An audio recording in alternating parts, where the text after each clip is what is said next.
If you've taken any part recently in the quests in Apex or any of the stories, especially the dialogue that happens after, or if you've been on either of the subreddits, either just the regular one or the Apex lore subreddit, you'll probably have seen a whole lot going around about a snitch. And if you're like me, you didn't really know what that was up until recently, because while I have read through all of the stories, obviously, I didn't really do any further research on it. And so this video is, one, a theory, but two, to kind of educate you on what is actually factually happening in the story. Now, obviously, there are going to be spoilers for just the prologue, episode 1 and episode 2, since those are the only ones that we've gotten so far, and I'm not going to be spoiling anything past that because I myself don't even know, which is really surprising to me. I haven't seen any spoilers around. The devs have done a really good job, as well as the moderators, of keeping both the subreddits pretty clean. So thank you to the moderators for that. You're doing an awesome job. I haven't seen anything, so let's jump into what this actually means. So to give a little bit of a backstory, in the prologue dialogue set, which I actually read on stream quite a while ago now, probably about 2.5 weeks, we got this description of 11 of the legends, obviously all of them except for Revenant, meeting, and Loba's talking to them about the artifacts that she's looking for, and she's asking them to help. Well, I mean, I guess more telling them that they're going to help, or she's gonna tell everybody how terrible they are and what their true identities are and stuff. So she clearly has done her research on all of these, and this whole letter, once you read it and complete it, kind of feels like the end of The Prestige. If you've ever seen that movie, it's a phenomenal movie. I really recommend it. But basically, it's a whole account of what happened at that first meeting, and then at the end, the author says, "I've written this in a discreet letter for you, Revenant, yes, Revenant, yada yada yada," and then uses catchphrases of several different legends like Falahi fighters, high five, up top brudda, all this stuff. And even throughout the whole letter, they're using different phrases like independent variable and all that kind of stuff to make it as confusing as possible so that you don't know who wrote it. But I have a theory pulled up. It's a theory that I myself was thinking quite a bit about. So I went on the Apex lore subreddit and I found that somebody had already written quite a bit about this. Now, there are so many different posts. People have defended and attacked points on just about every legend being the snitch, but this is the one that I most agree with. And so this is from a user named u/guidingchip8. Now, most of my video is based around this, so if you want to reach out to me on like Twitter or email me or something, that way I can get you more recognition on a different platform if you'd like. Please DM me about that if you do want that recognition, but I'll have your name up on screen. And I'm going to read a lot of it. I'm going to read the parts that make sense, and then I have a little bit to add on to the end of it. That way we can not only explain the situation, also how it ties into the next two chapters, chapter 1 and 2, and then just the broader scheme of the universe. So let's get into it. Their theory is that Loba is the snitch. They say, let me explain.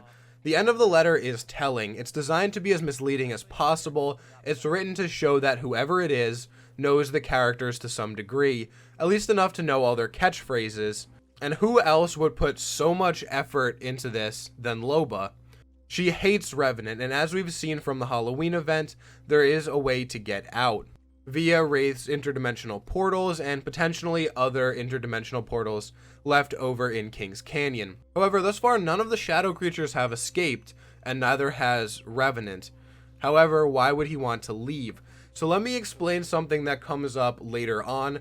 In the most recent dialogue, the one from episode 2 that we just got today, or when you're seeing this on Wednesday, this will have been on Tuesday, Revenant finds his way into one of the meetings and says, "Why didn't you tell me that there is a place where I'm worshipped as God?" And at the time, I didn't understand what he meant, but later on, now I fully do understand, because when you see Revenant in the Halloween mode, which was the Shadowfall mode, this whole Shadowfall universe centers around Revenant and the technology that he has to make things into this like zombie eternally living shadow creatures.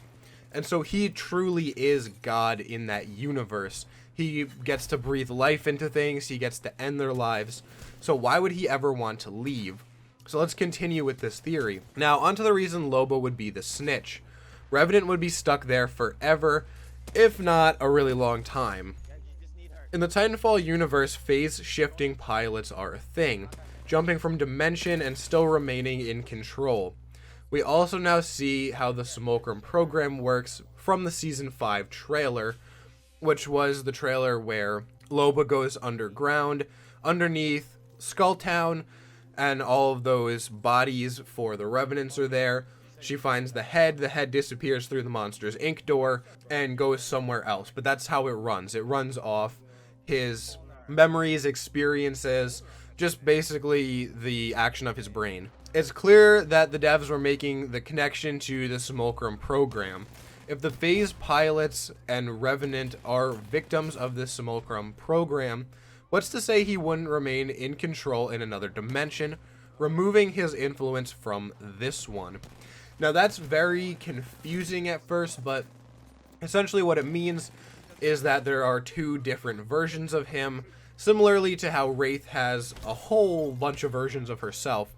And one Revenant is living in the Shadowfall dimension where he is God, and the other Revenant is living in our dimension, or the Titanfall universe, as we generally refer to it. That would leave Loba in a true Revenant-less universe, free to kill his human mind.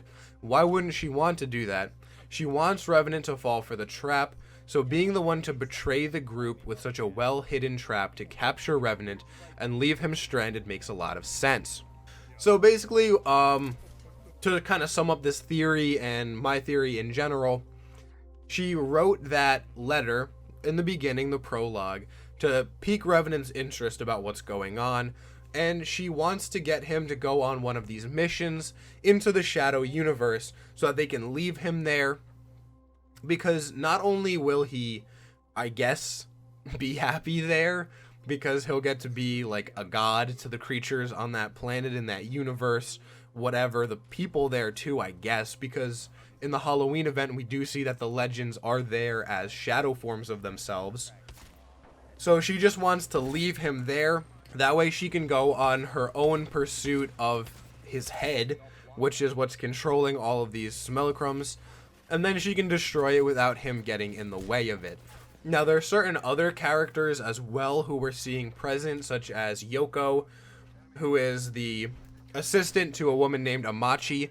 Now, both of them are involved with Hammond. Obviously, Hammond wants to destroy Revenant, so she's trying to get on the in with Yoko so that maybe she can get into contact with Amachi, because they're very involved with each other in trying to destroy Revenant, I guess.